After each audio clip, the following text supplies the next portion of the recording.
It's not every day you get to be 2 feet away from a wolf and not want to run for your life. But here at the Valley Zoo, the wolf encounter allows guests of the zoo to get up close and personal with the Arctic wolf. Originally, these wolves were born at the Park Safari Zoo in Quebec, but unfortunately it was their mother's very first litter and it was really large, so it was decided that it was best if these two were separated out from the pack, and they were raised by the zookeepers here. They were born on March 31st of 2007, so just about 3.5 right now. Right here, working with Trevor today, this is Shyla, and over on the other side, that's Kayok, and Jesse's working with Kayok.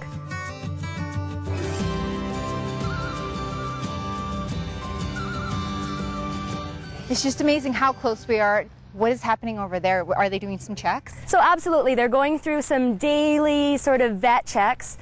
They really want these animals to remain comfortable having their entire bodies checked over so they can look for anything that's out of the ordinary, any sore spots or bumps or scrapes. So Hannah, what's their daily exercise like? So it's really important that these guys get a lot of exercise. They can travel probably about 200 kilometers in just a night in the wild.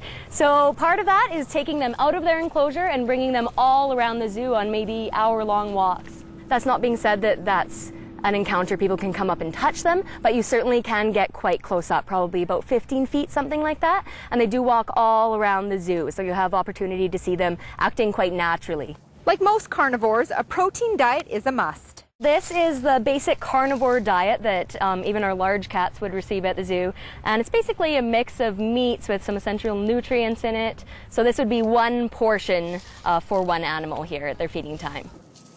Hannah, I got pretty close to the wolves, but obviously we can't touch them.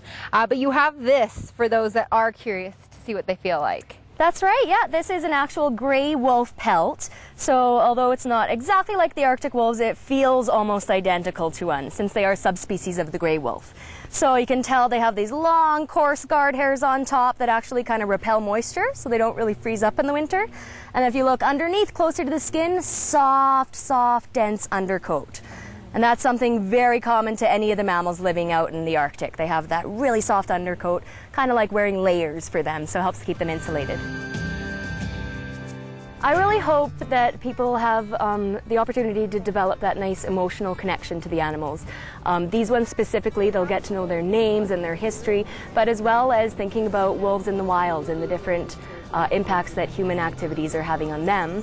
And we really want people to try and leave the zoo with a more environmentally responsible consciousness and taking that through to their everyday actions.